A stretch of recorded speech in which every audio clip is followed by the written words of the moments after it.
Bismillahirrahmanirrahim. Assalamu alaikum. Dear students, I welcome all of you on behalf of Oriental College of Science and Commerce Atak. I am your lecturer Muhammad Mujahid Riaz, and today we will discuss Principles of Accounting of Class ICOM Part 1. It is my lecture number 4 and the topic is Rules for Debit and Credit, and we are going to study the second method of rules for debit and credit.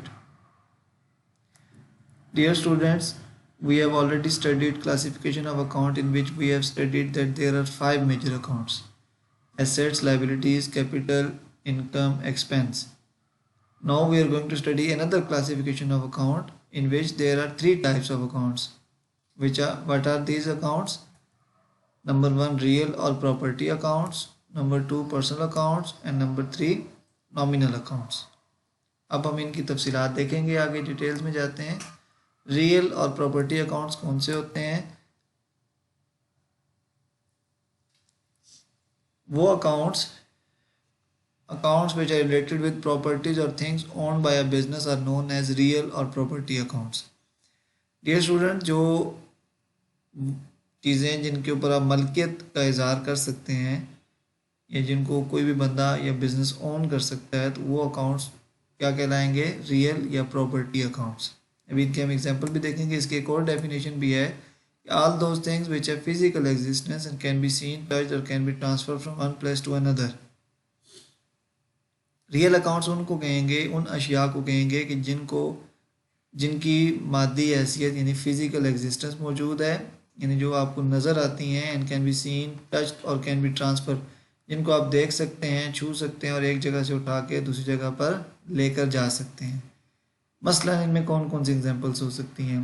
आपके business में पड़ा हुआ cash, आपके business में रखा हुआ furniture, building, इस तरह की जितनी भी मिसालें हैं, ये सारी जो मतलब अशिया हैं जिनको आप प्रॉपर्टीज़ हैं आपकी, जिनको आप ओन कर सकते हैं, जिनके ऊपर आप अपनी मलकियत का इजहार कर सकते हैं, जिनको देख सकते हैं, जिनको आप छू सकते हैं, एक जगह से दूसरी जगह ट्रांसफ़र कर सकते हैं, वो तमाम अशिया किस खाते में आएंगी, किस अकाउंट में आएंगी? उनको बोलेंगे रियल अकाउंट या इनको प्रॉपर्टी अकाउंट। नॉर्मली इसके लिए रियल अकाउंट का लफ्ज़ यूज़ किया जाता है।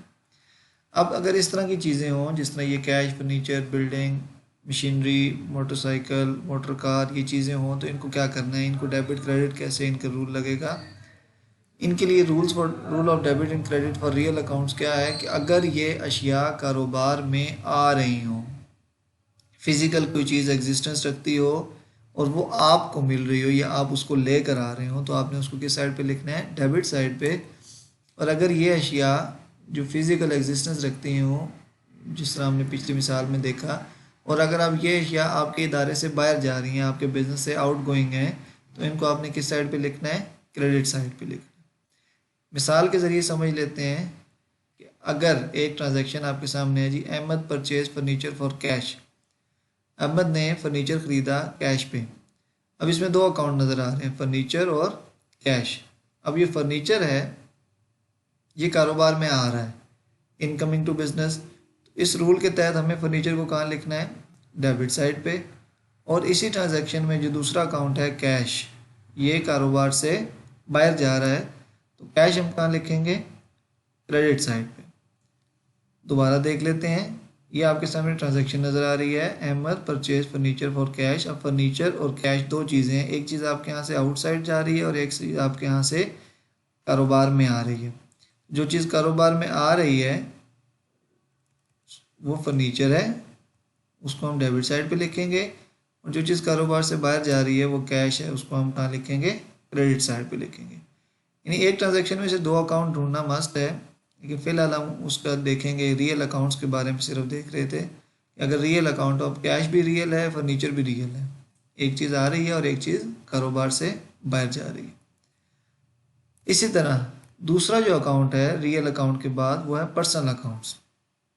अक्सर आप ट्रांजैक्शन देखते हैं जिनमें बंदों का नाम आ जाता है या इदारों का नाम आ जाता है, उन अकाउंट्स को पर्सनल अकाउंट्स कहा जाता है। Accounts which related to persons और institutions are known as personal account. यानी इसमें तमाम डेटर्स और तमाम क्रेडिटर्स आ जाएंगे, जिनसे आपने पैसा लेना है या जिनको आपने पैसा देना है। डेटर्स वो लोग होते हैं जिनसे आपने पैसा वसूल करना होता है फ्यूचर में, और क्रेडिटर्स वो लोग होते हैं जिनको आपने फ्यूचर में पेमेंट देनी होती है। इसके लिए रूल क्या है? Rule of debit and credit for personal account. अगर वो बंदा जो ट्रांजैक्शन में जिसका नाम लिखा हुआ है वो कुछ ले रहा है तो उसका नाम डेबिट साइड पे लिखें, और अगर वो बंदा जो कुछ जिसका नाम ट्रांजैक्शन में आ रहा है कुछ दे रहा है तो उसको क्रेडिट साइड पे लिखेंगे। अब इलस्ट्रेशन के जरिए समझ लेते हैं कि अगर एक ट्रांजैक्शन है उसमें लिखा हुआ है sold goods to Ahmad, Ahmad का नाम आ रहा है, अहमद आपकी गुड्स आप उसको बेच रहे हैं, अहमद जो है वो कुछ आपसे लेकर जा रहा है। सोल्ड गुड्स टू अहमद, आपने गुड्स बेची, अहमद उसको गुड्स को वसूल कर रहा है, तो अहमद कौन होगा इस ट्रांजैक्शन में? हमने सिर्फ पर्सन का नाम सोचना है। Ahmad will be receiver in this case. Ahmad का नाम हम कहाँ लिखेंगे?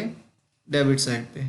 इसी तरह अगली ट्रांजैक्शन एक समझ लेते हैं कि receive cash from Imad, Imad से आपने कैश लिया। अब कैश आपने लिया, इमाद ने दिया, तो इमाद इस ट्रांजैक्शन में किस चीज़ का रोल प्ले कर रहा है? गिवर का। तो गिवर है, गिवर होने के नाते अगर हम इमाद को कहीं लिखना चाहें तो इमाद कौन साइड पे जाएगा? क्रेडिट साइड पे। अगेन एक दफ़ा रिपीट कर लेते हैं। एक ट्रांजैक्शन है sold goods to Ahmad, Ahmad को आप चीज़ें बेच रहे हैं, आप बेच रहे हैं, अहमद लेकर जा रहा है, तो अहमद रिसीवर है, रिसीवर का नाम कहाँ लिखना होता है? डेबिट साइड पे। अभी इस ट्रांजैक्शन में दूसरा अकाउंट है लेकिन हम सिर्फ अहमद को यानी पर्सनल अकाउंट को फोकस कर रहे हैं। अगली ट्रांजैक्शन में बंदे का नाम आ रहा है receive cash from Imad, Imad नाम है, इमाद के बारे में सोचना है कि वो रिसीवर है या गिवर है। कैश हम रिसीव कर रहे हैं, इमाद दे रहा है, इमाद इज गिवर, गिवर का नाम कहाँ आता है? अगर हम डेबिट क्रेडिट बनाना शुरू करें तो इमाद कहाँ पे लिखेंगे? क्रेडिट साइड पे। इसके बाद तीसरी तरह के जो अकाउंट्स हैं उन्हें बोला जाता है nominal accounts. Nominal accounts, accounts which are related with expenses, losses and gains are known as personal accounts. यानी कोई आमदन के लफ्ज़ आ जाए या अखराजात का लफ्ज़ आ जाए तो उन अकाउंट्स को नॉमिनल अकाउंट्स कहेंगे। इसमें सैलरी, कैरेज, रेंट वगैरह आ जाते हैं। यानी पेमेंट जाने की वजूहत और पेमेंट आने की वजूहत कह सकते हैं।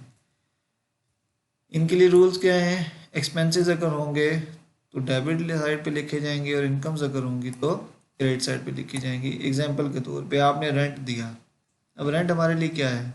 रेंट दिया, जो चीज़ दी जाती है वो हमारे लिए क्या है?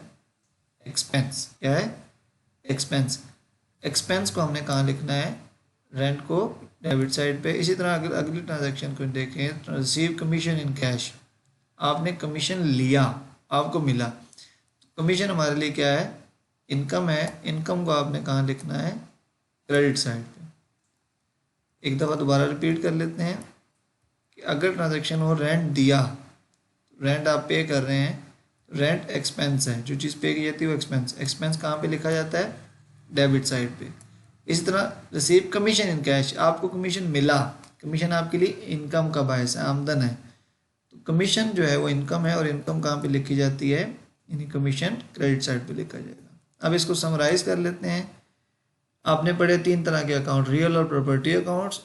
इस सूरत में अगर कोई चीज़ रियल है और वो आपके कारोबार में आ रही है तो डेबिट साइड पे लिखेंगे, और वो अगर रियल है और कारोबार से बाहर जा रही है तो क्रेडिट साइड पे। दूसरी तरह के अकाउंट्स हमने देखे पर्सनल अकाउंट्स। अगर पर्सनल अकाउंट जो पर्सन का नाम आ रहा है या इंस्टीट्यूशन का नाम ट्रांजैक्शन में आ रहा है और वो ट्रांजैक्शन में जिस बंदे का नाम आ रहा है वो कुछ ले रहा है तो डेबिट साइड पे लिखेंगे, अगर वो कुछ दे रहा है तो क्रेडिट साइड पे लिखेंगे। इसी तरह लास्ट हमने पढ़ा नॉमिनल अकाउंट के अगर एक्सपेंसेस होंगे तो उन्हें कहाँ लिखा जाएगा? ट्रांजैक्शन में अगर एक्सपेंस का जिक्र आएगा तो ट्रांजैक्शन में एक्सपेंस डेबिट साइड पे लिखा जाएगा, और इनकम जो है वो कहाँ लिखी जाएगी? क्रेडिट साइड पे। ये जो अभी स्क्रीन पे नज़र आ रहा है ये भी आप नोट करें, जो पीछे स्क्रीन जितनी भी ख़त्म होती हैं उनको आप नोट किया करें, अपने नोट साथ साथ बनाएं। उम्मीद करता हूँ आपको लेक्चर समझ आया होगा। अपना फीडबैक ज़रूर दिया करें। अपने वालिदैन के लिए, अपने असातिज़ा को दुआओं में याद रखा करें। इंशाल्लाह नेक्स्ट लेक्चर में मुलाकात होगी। अल्लाह हाफ़िज़, जज़ाकल्लाह।